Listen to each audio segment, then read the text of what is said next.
പുഴയൊഴുകിയ വഴികളിൽ ഇനി മണലാണെന്ന് പറയരുതേ. ഏതാണ് മികച്ച ഒരു സ്കൂളെന്നോ ആരാണ് മികച്ച അധ്യാപകരെന്നോ കണ്ടെത്തുവാൻ കഴിയുന്ന ഒരളവ് പോലും ലോകത്തെവിടെയും ഉള്ളതായി നമുക്ക് തോന്നുന്നില്ല.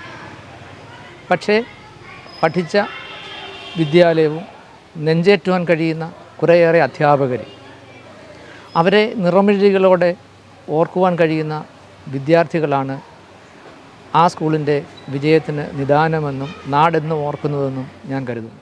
അഗാധങ്ങളിൽ അതിപ്പോഴും ഒഴുകുന്നു ആരോ ചിലർ, പതിവായതിൽ നിന്നും കുളിച്ചു കയറുന്നില്ലേ. ഗവൺമെന്റ് ഹയർ സെക്കൻഡറി സ്കൂൾ ആല എന്ന പേര് കേട്ടാൽ മറ്റൊരു വിശദീകരണവും വേണ്ടാത്തവണ്ണം സുപരിചിതമായിരുന്ന ഒരു കാലമുണ്ടായിരുന്നു ഈ സ്കൂളിന്. പുഴയൊഴുകിയ വഴികളിൽ ഇനി മണലാണെന്ന് പറയരുതേ. നിരവധി കാരണങ്ങളാൽ പിന്നീട് മുനിഞ്ഞു കത്തുന്ന ഒരു ദീപം മാത്രമായി. പുഴയൊഴുകിയ വഴികളിൽ ഇനി മണലാണെന്ന് പറയരുതേ.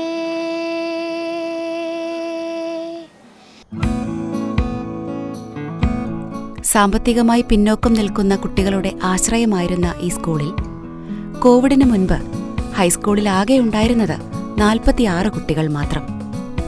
കോവിഡ് മഹാമാരിക്ക് ശേഷം പഠനവിടവും സ്വഭാവശോഷണവും സംഭവിച്ച കുട്ടികളെ വിശ്വഭാരതി ഗ്രന്ഥശാലയുടെ ദീർഘവീക്ഷണത്തോടെയുള്ള ഇടപെടലിലൂടെയും ഒപ്പം അധ്യാപകരുടെയും ജില്ലാ പഞ്ചായത്തിന്റെയും ജനപ്രതിനിധികളുടെയും അക്ഷീണ പരിശ്രമങ്ങളിലൂടെ അക്കാദമികമായും വ്യക്തിത്വ വികസനത്തിലൂടെയും പാരിസ്ഥിതിക സാമൂഹിക അവബോധങ്ങൾ സൃഷ്ടിച്ചുകൊണ്ട് ഇന്ന് മാതൃകാപരമായി മുന്നേറിക്കൊണ്ടിരിക്കുന്നു. പ്രധാനമായും 2 പദ്ധതികളാണ് നടപ്പിലാക്കിയത്. ഒന്ന്, കരുതലോടെ ഒപ്പം. കരുതലോടെ ഒപ്പം എന്ന പദ്ധതി ഉദ്ദേശിക്കുന്നത് ഒരു കുട്ടിക്ക് ഒരു ടീച്ചർ പേരൻറ്റ് നൽകുക എന്നതാണ്. നമുക്കറിയാം, നമ്മുടെ ഒരു രക്ഷകർത്താവ്, നമ്മളൊരു രക്ഷകർത്താവായിരിക്കുമ്പോൾ നമ്മുടെ കുഞ്ഞുങ്ങളുടെ എല്ലാ കാര്യത്തിലും നമ്മൾ ശ്രദ്ധ കേന്ദ്രീകരിക്കാറുണ്ട്. എനിക്ക് എൻ്റെ പാരൻ്റ് ടീച്ചറാണ് അഞ്ജലി ടീച്ചർ. എൻ്റെ 10ാം ക്ലാസ്സിലെ പഠനത്തിൻ്റെ ഉന്നമനത്തിനായി വളരെയധികം പ്രവർത്തിച്ചൊരു വ്യക്തിയാണ് ടീച്ചർ.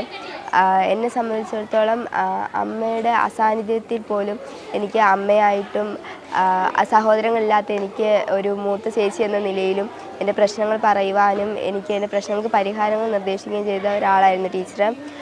പലപ്പോഴും എൻ്റെ പഠനത്തിൻ്റെ കാര്യത്തിലാണെങ്കിലും എന്തെങ്കിലും ബുദ്ധിമുട്ടുണ്ടെങ്കിൽ അത് വിളിച്ചന്വേഷിക്കുകയും ഒരു രക്ഷകർത്താവ് കുട്ടിയെ എങ്ങനെ സംരക്ഷിക്കുന്നു ആ രീതിയിൽ എന്നെ സംരക്ഷിക്കുകയും കരുതുകയും ചെയ്ത ഒരാളാണ് ടീച്ചർ. എന്നെ എത്രത്തോളം കരുതുകയും ആ സ്നേഹത്തോടെയും വാത്സല്യത്തോടെയും എന്തും തുറന്നു പറയാൻ പറ്റുന്ന രീതിയിലും ഒരുപക്ഷെ മറ്റൊരാളോട് പറയാൻ പറ്റാത്ത കാര്യങ്ങളും ടീച്ചറിന് നമുക്ക് പറയാൻ പറ്റുമായിരുന്നു. എന്നെപ്പോലെ എൻ്റെ കൂട്ടുകാർക്കെല്ലാം ഇതുപോലെ നിരവധി അനുഭവങ്ങൾ പറയാനുണ്ട്. ഞങ്ങളുടെ സ്കൂളിൽ കൺഫഷൻ ബുക്കുണ്ട്.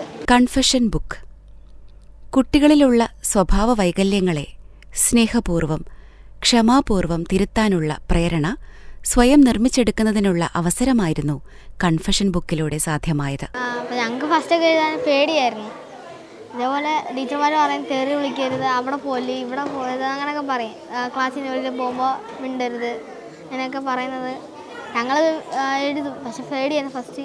പിന്നെ എഴുതി കഴിയുമ്പോൾ കുഴപ്പമില്ല. അത് കഴിഞ്ഞിട്ട് ഞങ്ങൾ പിന്നെയും പറഞ്ഞ് അതേപോലെ തന്നെ കുറേ പ്രാവശ്യം എഴുതി കഴിയുമ്പോൾ ഞങ്ങൾ പിന്നെ അത് തുടർന്നു പോകും. അത് കഴിഞ്ഞ് കുറച്ച് നാൾ കഴിയുമ്പോൾ ഞങ്ങൾ തന്നെ പറയും, വേണ്ട, ഞങ്ങൾക്ക് പറ്റത്തില്ല, ശരിയാവത്തില്ല, ഞങ്ങളുടെ ഒരു തോന്നൽ വരും.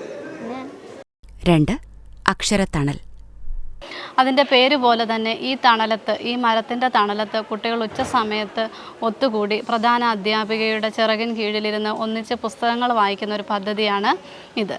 അതിൽ ഞങ്ങൾ ആദ്യമായിട്ട് തിരഞ്ഞെടുത്തത് അക്ഷരങ്ങളിൽ നിന്ന് ഒരുപാട് അകന്നുപോയ കുട്ടികളെയാണ്. അവരെ അതിൻ്റെ ലീഡേഴ്സ് ആക്കുകയും ചെയ്തു.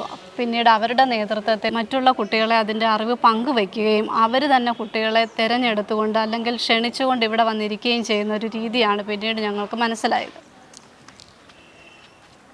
ഇന്ന് അക്ഷരത്തണലിന് വേണ്ടി വായിക്കാൻ വരുന്നത് 7ാം ക്ലാസ്സിൽ നിന്ന് അഭിജിത്ത് ആൻഡ് വിജയ്. മാസ്റ്റർ വീട്ടിലേക്ക് പോയിട്ട് അനക്കമില്ലല്ലോ, കിടന്നുറങ്ങിക്കളഞ്ഞോ, നമുക്ക് പോയി നോക്കാം. മാസ്റ്ററുടെ മുറിയിലേക്ക് ഓടി പുറകെ മറ്റുള്ളവരും എല്ലാവരും കൂടെ മാസ്റ്ററുടെ കട്ടിലിരുന്നു. പുസ്തകങ്ങൾ കാണുമ്പോഴാണ് മാസ്റ്റർ കയ്യിലൊരു പ്ലാസ്റ്റിക് പെട്ടിയുമായി ഉള്ളിലെ മുറിയിൽ നിന്ന് കടന്നു വന്നത്. ഈ ഒരു പ്രവർത്തനം വഴി കുട്ടികളിൽ ഉണ്ടായിട്ടുള്ള അക്ഷരത്തിൻ്റെ വായിക്കാനുള്ള മടിയും അതുമെല്ലാം മാറി അവർ അക്ഷരത്തോട് കൂടുതൽ അടുത്തു.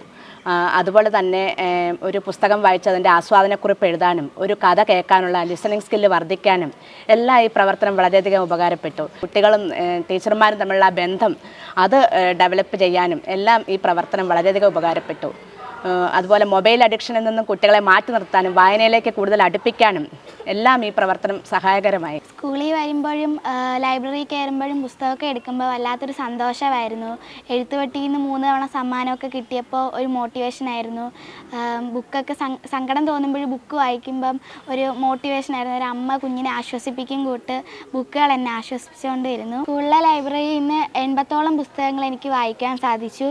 അതിലെ എല്ലാത്തിൻ്റെയും ആസ്വാദനക്കുറിപ്പുകൾ എഴുത്തുപെട്ടിയിൽ ഇടുവാനും സാധിച്ചു. 7ാം ക്ലാസ്സിൽ പഠിക്കുന്ന വിജയ് എന്ന കുട്ടിയുടെ അമ്മയാണ് ഞാൻ സ്കൂളിൽ വന്നപ്പോൾ കണ്ട കാഴ്ച അവൻ എല്ലാ കുട്ടികളുടെയും ടീച്ചറിൻ്റെയും കൂടെ ഇരുന്ന് പുസ്തകം വായിക്കുന്നത് കാണാനിടയായ.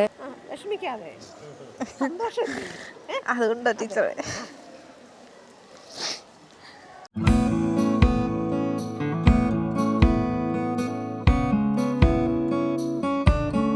മാതൃകാപരവും അനുകരണീയവുമായ നിരവധി പാഠ്യേതര പ്രവർത്തനങ്ങളിലൂടെ വിശാലമായ ഒരു ആകാശം തുറന്നിടുകയാണ് ഇന്ന് ഗവൺമെന്റ് ഹയർ സെക്കൻഡറി സ്കൂൾ ആല.